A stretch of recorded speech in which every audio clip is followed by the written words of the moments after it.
Thanks for your time. I'm Corey Nesky. I work at Hive Systems.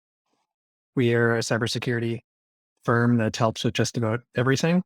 But my primary duty there is helping to develop tools and integrations to include quantitative risk assessment in cybersecurity activities. So that ranges from doing a cybersecurity risk assessment, but doing it in a quantitative way, to having a security operations center that's driven by data and or expert knowledge that's captured also in a quantitative way. I've shortened this part of the presentation because I've already presented it twice. So if you want to get into the state of risk assessment and all of our gripes against qualitative methods, feel free to revisit those for more depth this topic. But basically, I'll just sum it up this time. This is what we're taught to do in risk assessment in cybersecurity. So if you get a certification, this is what you're going to get fed. One side of your spreadsheet table is the scenarios, the events that you want to prevent. And on the right side of the table is a rating, your rating of each of those scenarios, probability of occurring and impact if those events occur. And usually that's in the form of a score or just a word like likely, very likely. Basically a 5-star rating system, but then they multiply the stars together. So you end up with a final risk score that takes into account the impact score and the probability score. So, for example, what's the potential impact of an email originating data breach? You get an email, you open it, there's an attachment, it's malware. Nothing seems to happen. You go back to business. Eventually, you find out somebody got control of your computer because that was hidden software. You might say you give it a score of 4 because that's some way of presenting high risk. Then you might say that it's unlikely, so it's 1 star, or maybe if the attacks are on the rise, you say 3. So I think that regulators have chosen this because it's easy for anybody to do, regardless of the sophistication of the company and staff. And if you ask people to use percentages, they have radically different definitions of what not just words like very likely or very bad mean, but also what does 10% mean compared to 20%. The best that's recommended is that you have to memorize what statistics you've seen in the industry and hope that they somehow resemble your company. And so it can be quite challenging. Obviously, it's even hard for me to explain that method because it doesn't really make a lot of sense. It is very common. It's one way of trying to communicate risk, but it's obviously not the best way. And because computers have become so accessible and people are becoming increasingly comfortable with them, and also just the type of software that's available for simulation and sophisticated calculation, you can put more sophisticated methods at people's fingertips, and they don't need to be geniuses or PhDs to use them. So what we propose is moving from those single point scores to ranges to capture not just that arbitrary point of risk, but also the expert's uncertainty about the phenomenon that's being estimated. So here I've isolated a single risk scenario, but what's great about Bayesian Networks is that you can feed the spreadsheets of your risk estimates if they're taken outside of this via a spreadsheet or a web browser. You can send that information through BayesiaLab in this case, but your API for your Bayesian software or model, just send that data from the spreadsheet or database into your Bayesian network. You can also put estimates directly into your Bayesian network, like clicking on these nodes and typing in what you're seeing in the green nodes here. The other benefit is just that in addition to just entering these kind of ballpark parameters, a person can then adjust visually each column in the distribution if they need to in a lot of different software. And I'll show you another method of doing that in a moment.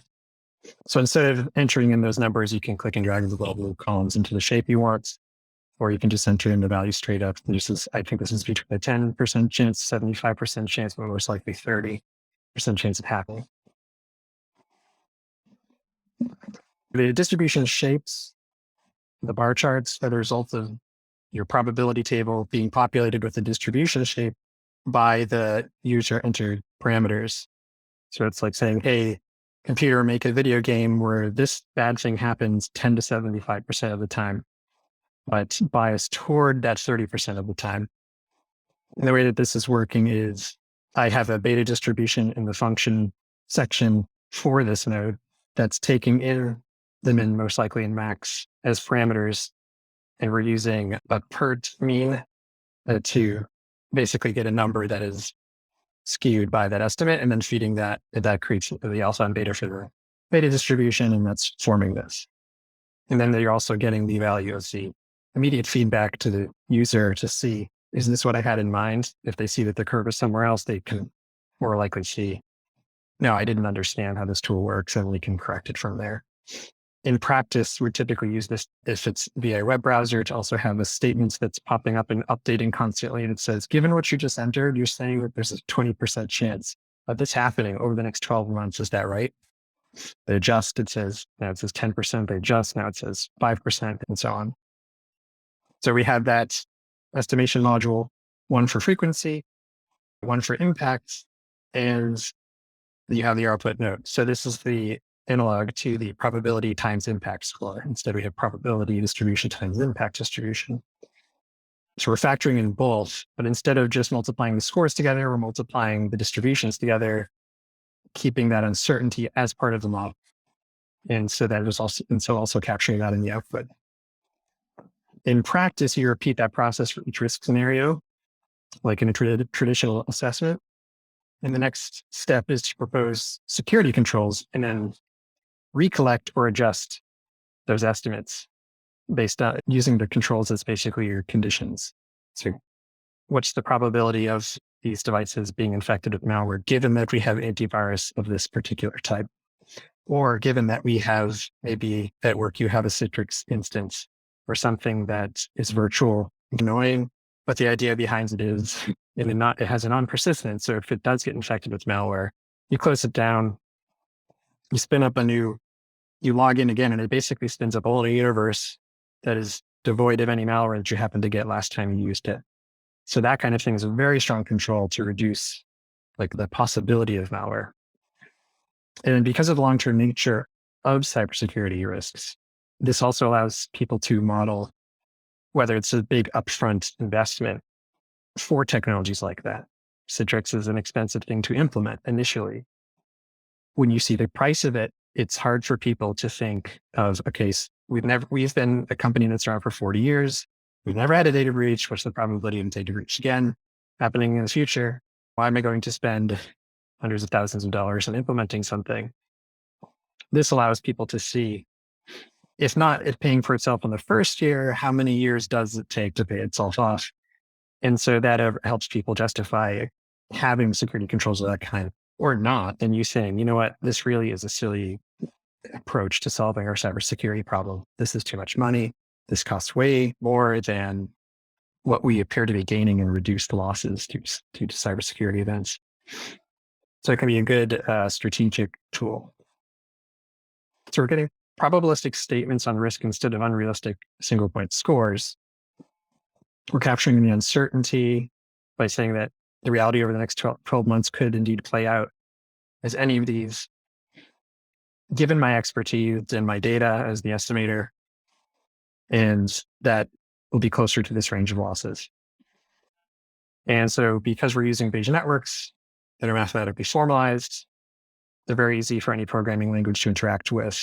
So if you do have hard data sources, like your log management, server, firewalls, honeypots, or threat intelligence feeds, you can get them involved more easily than having to have somebody manually change a score in some arbitrary way. You can do this with other methods like formulas and spreadsheets and simple Monte Carlo simulations.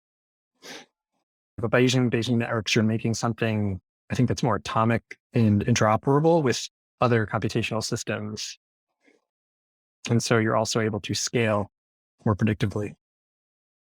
So this kind of gets into the last talk, in that the expert has to be calibrated in order for the estimates to be reliable.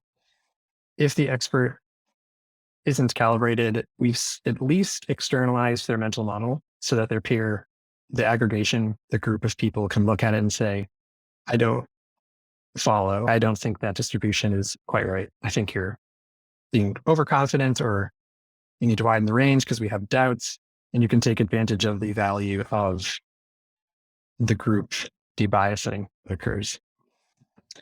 For quantitative assessments at Hive, we made a tool internally called Quantico that includes a distribution shaping module you're seeing here. The visualization type, so when we're doing risk assessments for a company and we're putting in estimates, we start with what the industry data is showing. And I'll actually give you some insight into what that data looks like in some of those reports. But this is how we helped get on the same page of, is what's in my head represented accurately in the outside world, and is it stimulating the right idea in another person's head? And do we all agree? And if we don't, what do we need to adjust? And so that everything is very transparent and we're taking into account data and expertise in the same place. So the visualization type here is called a quantile dot plot. And when distribution parameters are known, people can either approximate them with these knobs, or we can expand in the background. There's more fields. So if you know that this is Poisson log normal distribution, you can just enter in those parameters. This can be done outside of Bayesian Network software, but the resulting parameters or samples can be sent into the Bayesian Network, unless I can convince BayesiaLab to add the quantile dot plot. And so the research behind this, the quantile dot plot, I won't get into. I think it's really fascinating. I encourage you to look for it.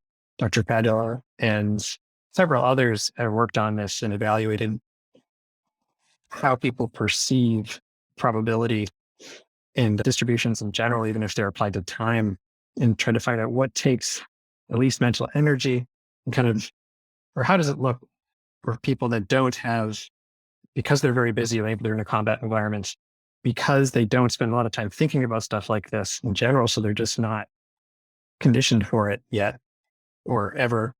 And what works out best for all those groups? Quantile dot plot, a density plot, an interval, just stating a mean as a number, or a text statements like this 20% probability of breach. They found that the quantile dot plot was the sweet spot of it because it takes advantage of frequency framing that judgment decision-making psychology has known for a while. That is a very effective way to communicate to people. It's frequency format, but it doesn't necessarily need to be frequency in your models. It can be converted into probability or likelihood as appropriate. So this is just an interesting insight for people that are collecting estimates that I'm following. We talk a lot about expert estimates because that's the default approach to risk assessment in cybersecurity. More and more data is becoming available, thankfully. And so we can use that to help you build even better models. The most common reference I've seen in cybersecurity when people are asked, so we assist people in performing their own quantitative risk assessments, or we will perform them and they can use our expertise, or both, or we facilitate. But across the board, I would say the most common reference when people are asked to provide estimates and they say industry reports, they think of the Verizon data breach investigations report or Poneman. And so that report gives you things like this. And I thought, wouldn't it be great if we had a Bayesian network model or just a model of any kind that captured that DBIR so that we could just say, what would the DBIR say is the probability of this type of malicious event? Phishing attempt that succeeds, brute force hacking, or an exploit, for example. And by how much? Like, how much do the breaches actually cost companies? Not just the breach, but all of the stuff that, if you look at SEC filings or FOIA request outcome, ends up being the net cost of a data breach. The lawyers that you need, and I'll get into those different cost types in a moment. So on the left in yellow are the stats about investigations that ended in data breaches. And on the right in black are these stats about investigations in general, whether these were whether they resulted in data breaches or not. And so what we have is proportions. In some cases, you find evidence of scale and variance, so you can apply these to smaller settings. The data set that feeds most of that is publicly available. The cyber loss data used for DBIR is in large part from a data set called Veris. And companies that have security operations centers can journal their investigations using the Verus schema. And that just means when you fill out what happened in your investigation into like why suspicious event happened or how data breach occurred, you're filing things into these features, into these sections. Was it hacking due to path traversal, which means like they get into your computer and they move across to somewhere else, various points like that. And these features now go well beyond the basic security investigation observables. They include things like organization size, the breach cost at the end, like I was talking about, and whether the company's policies were followed. So some companies will say, technically, if this person followed our policies, this would not have happened, which can be an interesting point of insight. These are the basic fields of interest. And there's lots of qualitative notes to drill into as needed. Maybe when we're going through analyzing this data and something seems strange, we're able to go and look at the ID for the case. So you can imagine 9,000 rows of each row is a case. Each case has up to 900 variables or features that you can go by, many of which are not filled out by a lot of companies because people are hesitant to understand them to provide information about how they were breached.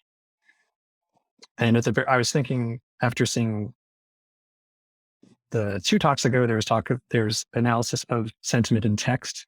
This might be a good candidate for that to see how analysts are performing their investigations and what kind of conclusions they're making, and is there patterns between them. Maybe you can even predict which analyst, because there are tags or handles for each analyst that fills out this data in the various data set. And you might be able to figure out who's who through that. And that might be an interesting way to track what's going on. So also stuff familiar to risk analysts. Was the breach due to an external attacker or malicious insider? In other words, a hacker from the outside or disgruntled employee from the inside? What about vendors? Were vendors the cause of the breach? How often were consultants and other outsourced services the vector into our company, to our data? What was the attack surface? Was it a laptop? You can imagine activating these nodes as you get the information, or when you're doing preventative risk assessments and trying to see what's the thing that pops at the top that is the most likely / most expensive to have a breach. So we have here, is it a server? Was it a laptop? Was it a person's inbox, or was it a person's brain? So like a phishing attack. Phishing attacks have been topping everything for the past several years. Technology is cool and fun, but at the end of the day, a phishing email and a phishing text message works better than pretty much everything else. Yeah, and I was just before this talk, I got a text message claiming to be from Chase Bank saying that there was a foreign transaction. And if I clicked on the link in the text, it would show me what it is. I was very tempted, but I did end up looking at the link, and it was some obscure domain, and put it through a secure analysis system, and it showed a replica of the Chase Bank website and a login page. And so I wanted my Chase credentials. So it's out there. Everybody knows what that looks like. The Verus data set also has some cases where the costs were captured. The cost of doing the needful, so the due diligence, the lawyers, the forensic analysts, to say nothing of the work being offset by having a data breach. Not so much in loss in terms of stolen money or reparations, but just doing the needful when you get breached. So they have that. They have the accessibility of the device. So one really big control is that device that you're assessing publicly accessible, or is it only accessible to employees once they're on the VPN or on the physical network? Or is it only accessible to developers because you have to go into a special development environment where things are very open by nature? And so what's the relative risk of each of these is a feature in the data set, which is valuable. Finally, we have those losses due to damage caused by the hackers. So did we lose servers due to ransomware? Were corporate secrets made public? Did money get transferred out? And more importantly, how much? And so people did put in the dollar amounts. All those variables and others, we picked a few interesting ones, and then ran a series of unsupervised machine learning algorithms to start to identify which relationships between the nodes were the strongest. The structure makes a lot of sense. BayesiaLab discovered the clusters patterns that a cybersecurity analyst would be able to point out. It's like these things are related. Misuse is related to privilege misuse. If your company's a large organization, it's obviously not a small organization. So some things like that we have to encode out. But it also discovered that you could already see a cluster of these are all social behavioral related features in a cybersecurity event. So phishing, people changing their behavior, people having their behavior changed by being tricked or disgruntled, or so very psychological, which is a big part of cybersecurity, despite the kind of reputation. With parameter updating, the operations centers can keep updating a network like this as they're going and doing their day-to-day investigations and collecting the information that they collect anyway. And by doing so, they can get a probability of whether their investigation is going to end up like one of the ones in this report. Like, how much are you starting to resemble these organizations? Like, how much is your organization starting to resemble Verizon right now, or some company that had a breach based on what's the features that are in this? And then every year when they dump new data into this data set, you can, it's even more than every year, you can import it ongoing.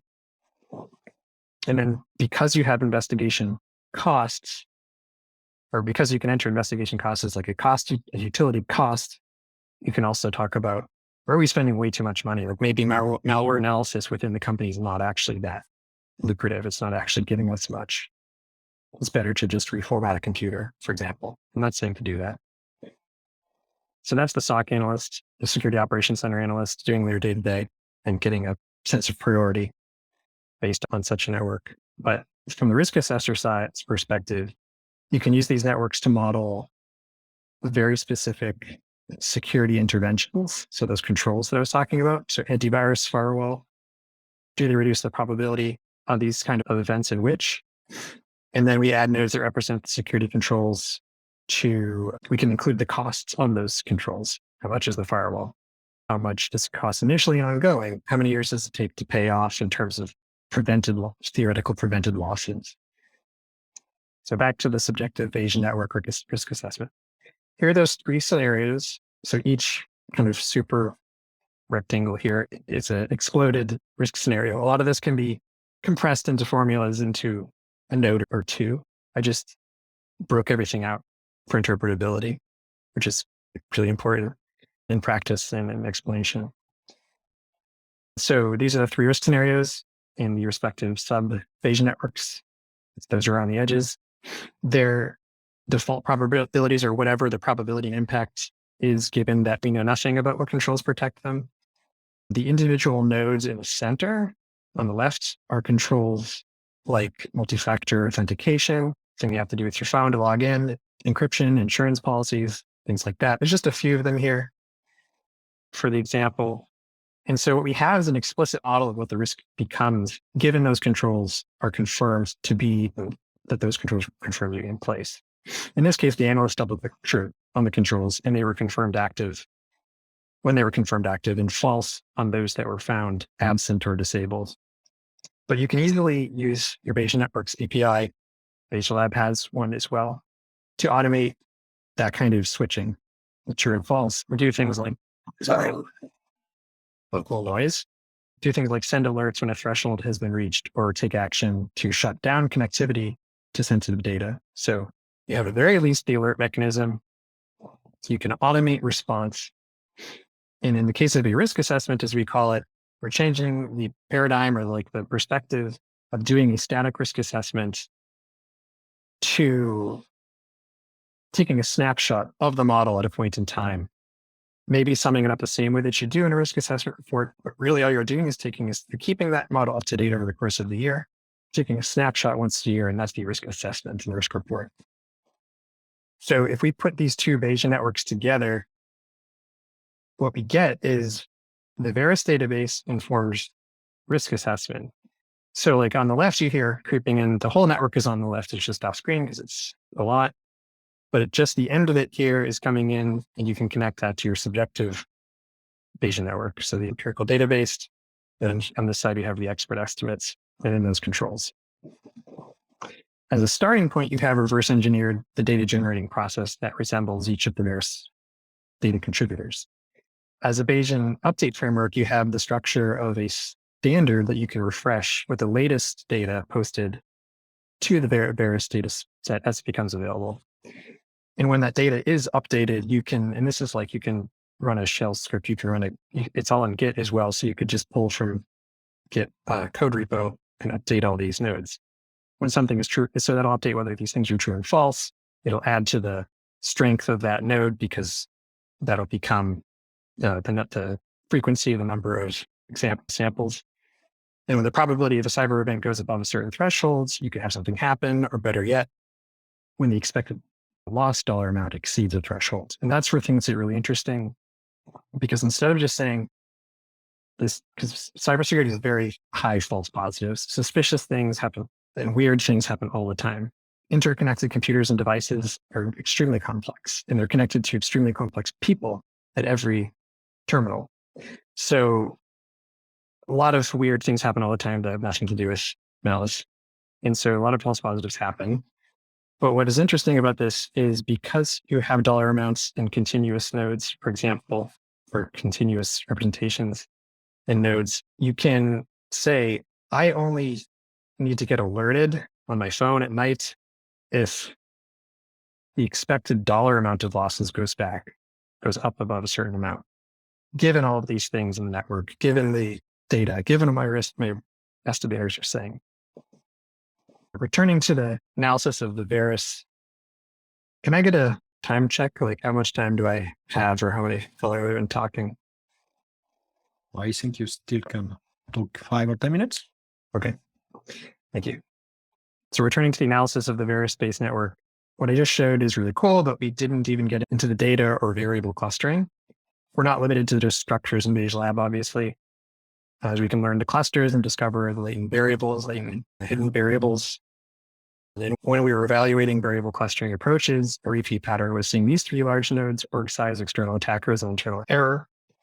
I haven't had a chance to dig into why this is the case, because it was really something I just did recently, but I wanted to post it. So if anybody's in the Bayesian or cybersecurity side, they can chime in on it. It could be an artifact of just the data, or it could be something very interesting. So for some of the insights, those were some of the insights that came from the data breach report, the Varus. So we have the data breach report model, we have the Varus data set model. There's a new player who provides what we find to be much higher quality analysis and reports called Scientia. And they even provide the distribution parameters for you that they have fit and tested. So you can just plug them in as a function instead of rebuilding everything from scratch like we had to do with the other data sets. This year, I wanted to try modeling the IRIS 2022 report and see how it compared to Verizon. Scientia's work off their sponsored studies, and so this last one was sponsored, and they worked with the US DHS cybersecurity organization called CISA. And what I've almost established is a room of robot experts in the form of BayesNets. Got my DBR, my Varus, and a new Scientia person, and then a blend of them. And so when we do an assessment, we can see what each of them has to say, and then we can adjust and condition based on the sub things. This is the organization like 500 employees or more, 500 employees or less. So the IRIS report provides parameters for Poisson log normal that they found fit the advising data set that they had used. And this represents the frequency of one or more cyber events, because the report, obviously, they only collects the event if at least one happens, spanning the last decade. So like with the DBIR, a key limitation of the samples that there's going to be underreporting. Not everybody notices they have breaches, and everybody has to report them. The organizations at the top here, healthcare industries, have a lot, probably because they are heavily regulated. They are heavily regulated and held accountable to report that they have breaches, so it's not surprising that they're at the top.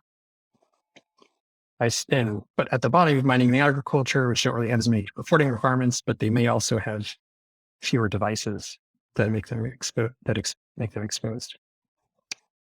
So we can use figures like this one when putting in our own estimates, but because this is underreporting, we can at least use this as a starting point, a baseline, a prior, and have our estimators adjust from there instead of the thin air. In this case, on the top, what has changed is instead of having the expert estimate, I have the data estimate. So the Scientia data set using the parameters that they provided, which is a Poisson log normal. And it's hard to see, but each of those values under the blue likelihood of loss in the next 12 months, there is a minuscule, it's a long tail, minuscule probability of more than one event happening. And on the right is the typical loss amount, which actually Sanchez has discovered, has not changed that much over the 10 years. Cybersecurity seems to be ramping up in some way, but it's not actually in terms of its costs after you adjust for inflation. The costs are the median cost is staying about the same. So from here, you can do the same thing. So instantiate what makes your particular organization under the assessment different from this theoretical typical. So if you're retail, check that, propagate. Maybe you have more than 10,000 employees, propagate that. The scenarios about servers and not laptops, propagate that, and so on. And so what that does at the end of all this, most of which can be automated because we collect all this stuff as part of IT management, is you can save the risk name and distribution or summary statistics, put them next to each other in a report if need be, and then sort by something, the geometric mean or the 95th percentile. And you can monitor for shifts in those distributions. You can compare shifts in general with public lateral divergence or entropy. TLD is one measure that can be used to sum up the difference between the distributions. In this case, this is just showing the difference between this particular organization. What is the change in the probability of losing those dollar amounts, given that they just have usernames and passwords versus MFA on the right? But you can do lots of interesting things with comparing the distributions. That you can prioritize which risks to mitigate first, but you could also compare one of the risk scenarios distributions given a set of controls to another set of controls, take a whole different approach. There's recently an organization that famously fired its whole internal cybersecurity team and hired an external one. They reasoned somehow, I don't know if wisely, that was the right thing to do, but you could try to model something like that. And at the end of the day, what you can provide is the bottom line. How does it change the account balance? How do all these changes and these ideas for cybersecurity result in a net after you factored in the risk, the cost of those controls? How does our account balance change? Have we lost more money or gained money, or when do we get enough to justify those costs? Thanks for taking the time. I know it's not super in-depth. I really just want to inspire people to use Bayesian networks for cybersecurity. I think these are the potentials. We are using some of them. It's a very interesting topic to me. Feel free to reach out. I'd be happy to collaborate. Always looking for community on this topic. So thank you.